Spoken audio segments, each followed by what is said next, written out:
Hi guys, it's Cameroon here. So in today's video, I'm going to be answering your mini importation question. A lot of persons have been asking me questions, so I just want to make this video so that I can answer your questions before you even get into mini importation. Or if you have been having doubts or worries about certain questions, then stick with me. I'm going to be answering those questions for you. Okay, so if you are new to my channel, please subscribe and also turn on the bell notification icon, because as from now on I'm going to be putting more videos concerning mini importation and how you can make money with this form of business. So the first one here is, a lot of persons always ask, what is mini importation? What's the difference between mini importation and normal importation? Now, mini importation is just you importing in smaller quantity, while the normal importation that we all know or we all have been understanding for all these years is like, when you hear about importation, you think of buying of goods, loading in the container and then shipping it down to a certain country. So mini importation is all about you buying certain goods in smaller quantity for as small as 1 kilogram, 2 kilogram, 10 kilogram. So that is all about mini importation. So you can be buying goods from China in a smaller quantity to bringing them down in your country. Like for example, mine is Cameroon. So you can use 20,000 and you are able to buy goods and bring it down. But if you look at how the shipping companies operate and the level of, how can I put it, the level of bulkiness of the goods that they import, you would think that you will need millions, but as a mini importer with 20,000, you are able to import and bring the things in your country. The second question is, which country can cheap products be sourced from? Now, it depends on the product that you are looking for before we're talking about the country, but there's a particular country that we all know, which is China. Yes, China has all the types of product that we need in the world, be it cheap, be it intermediate, or be it luxury goods. China has it all. They produce goods that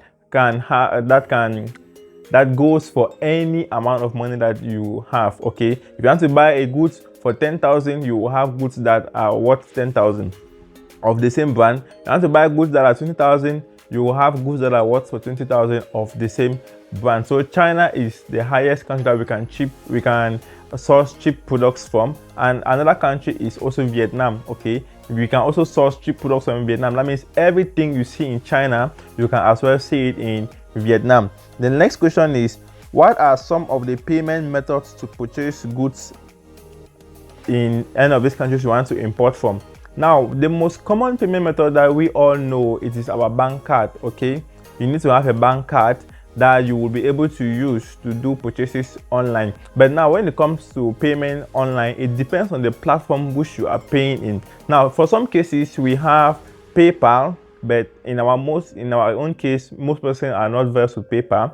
We have bank cards. It could be a Visa card, it could be a prepaid card, it could be a MasterCard from any bank of your choice. And there are also virtual cards. Now, virtual card is just like a bank card, but it is not physical. So you can download an app. And a good example of it is PYYPL app. Okay, it is a virtual card provider. You can use that card to do purchases online by loading money into it using crypto or using your mobile money, or Momo as we usually call it in Cameroon. The next one is, you can use Alipay. Now, Alipay is only meant for a particular platform in China, which are 1688, Taobao, and so many others. So it is a Chinese app that helps Chinese to do payment. But since we are mini importers, we also have to look for ways to be able to use this app to pay in China. The next one is Express Union. So depending on the supplier that you want to pay them in this country, you have to discuss with them and they'll give you their payment method. Some prefer Western Union so that they can receive their money directly. But then, before you send money to somebody, you must have check the trustworthiness of that supplier before you can send your money to them, because you can send your money and the person vanish. Now, the next one is, how long does your goods take to arrive in Cameroon? Now, I'm referring to Cameroon, but it goes for every other country. Now, when it comes to talking about how long, it will depend on two factors. That how long depends on, are your goods coming by air or are your goods coming by sea? Because you can ship using two methods, either by air or by sea. Normally, we all know that if you are flying by air, you will go faster rather than by sea. So by air takes 2 weeks maximum from China to Cameroon. I think it should be the same for Nigerians and Ghana and many other countries. But it depends also on the country, because I will not tell you that your goods will leave this country by air and it will arrive Cameroon within 2 weeks, of which maybe the distance from that country to my country, it can last only about 2 or 3 days. So for instance, if you are buying from Dubai by air to bring it in Cameroon, it takes 3 days. Okay, it takes 3 days. Now by sea, it usually takes 60 days, 45 days, 60 days and above sometimes if there is any delay. But what I want you to note is that sometimes when you have to import these goods, you have to understand that the shipping companies that you are shipping with them, their goods would not come and they will just take it at once and ship it immediately. No, they have to pack it in bulk so that it should get a certain quantity before they can be able to ship it down to your country and then distribute it now within those countries. How can I put that one for you to understand better? Okay, let's assume that you want to travel and you arrive at the bus station. Now the bus is traveling to a particular town in your country or city in your country, but now you've already paid, right? So let's assume you have already paid and you are now like the passenger and the goods. So that bus will not just take you alone to go to that city. The bus will have to wait for it to get full before it can be able to carry everybody and every goods that it has been paid for to that next city. So your goods, you can purchase a goods today and it can take 2 weeks or 3 weeks sometimes to arrive, because when your goods arrive, let me just say, if the last consignment flight took yesterday to bring goods in Cameroon by air, they have to wait again for the next 1 week to be able to bring goods. It's not like the journey is too far, but they have to wait for the next 1 week so that when people will buy and those who are bringing by air, it has to reach a certain quantity before they can bring your goods. So don't just expect that, as Camille said, that it is 2 weeks.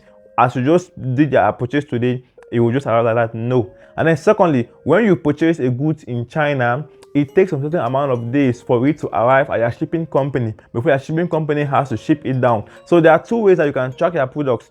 The shipping companies can sometimes give you a tracking number that you will be able to track your goods, whether it is in which country. Either it have arrived at your country, then you'll be able to know, okay, my goods is now in my country, and you'll be waiting for their call.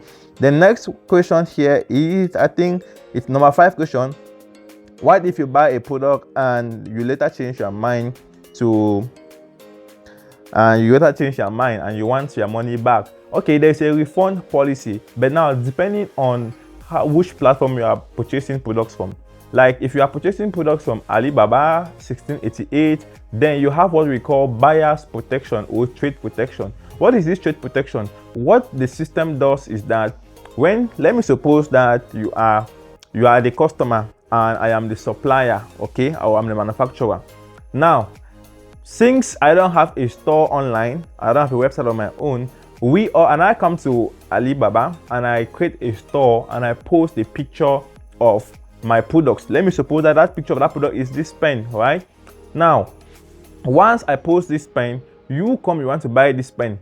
Now, the first thing that I have to do is I need to be protected that if I send you goods, you will pay, and you also need to be protected that if you pay me, I will deliver your goods. So Alibaba now or any of the other platforms now will hold my money. So you will pay the money back to Alibaba, and Alibaba will tell me that, okay, Camillus, you have a purchase. Deliver this quantity of pens to this person, and once this pen has been shipped to this person, when you receive those pens, you will now confirm that your order has been received. And once you confirm that, Alibaba will now say that, okay, it means you did well, Camillus. This is your own share of the money, now keeping some small commission to itself. That is how Alibaba makes money, and at the same time securing the buyer and the seller. But now in most cases, what these wholesalers or suppliers, they do is that they ship your goods with a shipping company within their country, because they are shipping company within their country that ships from their store to your shipping address. So they always think that, okay, since we have shipped this product and we have given the shipping address to this shipping company within our country, once this shipping address delivers it to our address and confirms it, what we will now do is they will now confirm to Alibaba that, okay, they have delivered the product, the shipping company has delivered the product. And mind you, the shipping company is an external factor, so Alibaba will now accept it. And even if you haven't received your product in your country,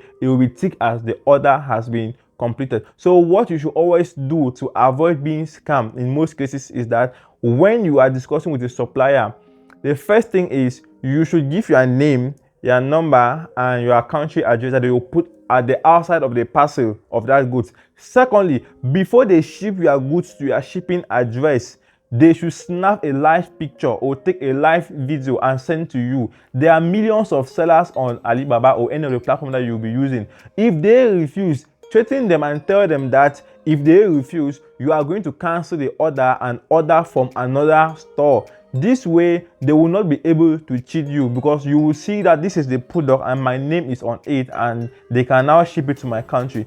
If not so, they can send you something and before you see it in your country, it is something else. Number six question. What are the shipping companies in Cameroon and beyond? Now, the shipping companies that we have, it's not like the FedEx or the DHL that you know, but these ones are companies that have been incorporated and they are partnering with these big shipping companies. So what they do is they ship products bit by bit and they bring it to your country. So they charge you now per kilogram and per cubic meter, okay, which is CBM.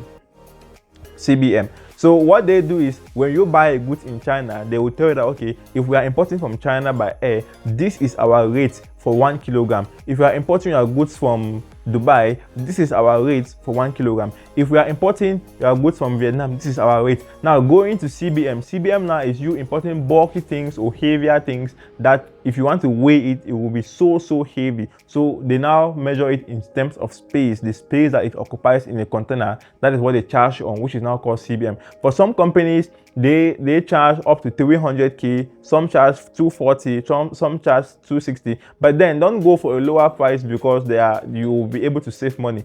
First of all, verify if that shipping company is very legit. Take note, verify if the company is very legit. And how to always verify about anything is always to read reviews about other people's experience, what they have to say about their experience with a certain company. Were they able to deliver to those other customers before you? If not, you will be able to say, okay, they're offering me 1 CBM for 240, I'll just go for it. No, do your research. Number 7 question, do you get to pay any custom duties or the shipping companies or the shipping companies cover it? Like number 7 is, do you get to pay custom duties or the shipping companies cover it? In most cases, the shipping companies covers all the duties. So if there is anything that is going to be wrong with your goods, they will always inform you before time that since this kind of goods, we cannot import it. In most cases, it's because when they import this particular kind of goods and it arrives to your country, the truth is that the custom will hold it. And the shipping companies tell that we are not held responsible if custom holds your goods for whatsoever reason. That is what they always say. So you should always ask them, what kind of goods are you able to import and what other kind of goods you cannot import, so that they will tell you their terms and policy, so that you shouldn't go and buy a product and take your time, and when the product arrives at their office, they tell you that they cannot import the product and they will not have time to refund your product back to the supplier and for you to have your money back. And at the end of the day, you lose your money and you'll be discouraged. I'm giving you this advice so that you should take it and put it into action. The next thing I want you to note is that in most cases, when they are charging you 1 kilogram or the CBM, they have already included custom duties. Okay, they have experience in brokerage with the custom duties or the custom firms in our country or in your country. What they do is that they negotiate with them. So when goods come, they already know, okay, we have declared our goods, we have so and so amount of goods, and this is the tax that is supposed to be paid. So they charge you up front, then they do the clearing and keep their commission to themselves, which we never know. We are not interested to know even. The next question is, what are some of the platforms to purchase goods from? Okay, depending on the country which you want to import goods from, it will also depend on its own platform that they provide. So for Dubai, for China, for Vietnam, for Turkey, for Nigeria, for USA, for UK, there are different platforms which you can utilize. For China, many of you watching this video already know about Alibaba, AliExpress, 1688, Taobao, Pinduoduo, JD.com, madeinchina.com. There are so many of them, but the most common one that people source cheap products from is 1688. Okay, so depending on which other platform you want to buy from and the country, let me take for example Dubai. You have Amazon.ae, noon.com. So there are so many of them, but depending on your country that you want to purchase the goods from. Now, how to know a good supplier to buy from. Now, like I've always said, if you are going to buy something, you will always want to hear other people's review, how to know a good supplier. First is, how long has this person stayed on the platform? But then I'm not saying that a new supplier is a fake one. No, it depends, because new business starts every day, so it depends. But longevity also gives you more confirmation or more confidence. Now, how long has this person stayed? How many sales have this person's store made within this time? What is their annual revenue? How much do they make per year?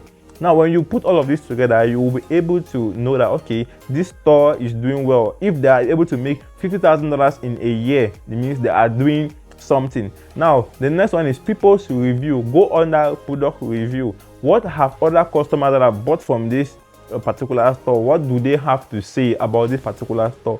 Now, when you read those reviews, it will help you. Anything below 4 star, don't go for it. But for me, if I want to buy from a store, I always take as from 4.4 to 5.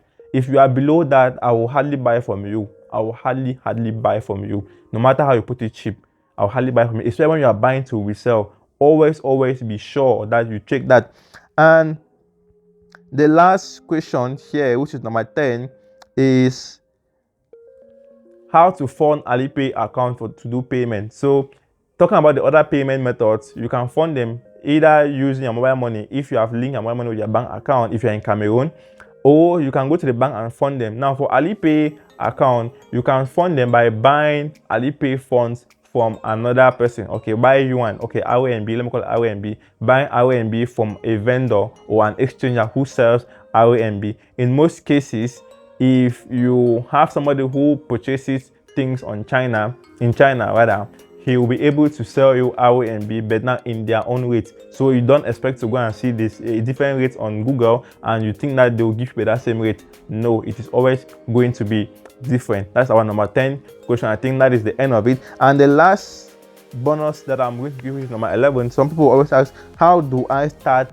importing? Now, starting to import, in most cases, you need what we call experience. You need guidance. You need somebody that you can ask questions to. You know, it's always difficult for you to take on a journey, on a path where you have never been before. But it becomes much easier if you reach out to those who have been on this journey before you. They'll tell you there's a pothole here, go like this, do like this, and you will be having an easy experience. But if you want to do it on your own, first of all, you end up losing a lot of money, you make mistakes, and you will regret, and you'll be like, it's your village people. No. The difference between the rich and the poor is information. So if you want to succeed in anything, go for the information that makes other persons succeed in that domain. So I have been able to put out a course. Now, this course is not just focusing on China importation alone, but you'll be able to import from China, Dubai, Turkey, Vietnam, and Nigeria. Now, if you will have to look at people who are giving these courses, they divide these courses into different segments and they charge high for it. But I have put everything together. Why? Because I have you at heart and I really want you to gain this skill because it can make you a lot of money. In my next video, I'll be sharing with you how much I was able to make with mini-importation in my first month. I started mini-importation like a joking matter, but the kind of money I made was crazy. So if I am coming with it up here, it is because I have seen that it is very, very lucrative business, and if you put yourself into it and you learn it very well, you will be able to become very, very successful. So if you want to get this course, you can either check my description to get my WhatsApp contact to contact me directly, or you can check the course link. I am giving you 40% discount on this course. Okay, you'll be able to learn all of this importation from this country. So click below and you'll be able to see the coupon code that you will use to have 40% discount to purchase this course. If you have any question, my WhatsApp contact is below in my description of this video. See you in our next video, guys. Please subscribe. If you've gotten knowledge from this video, please subscribe. See you in our next video.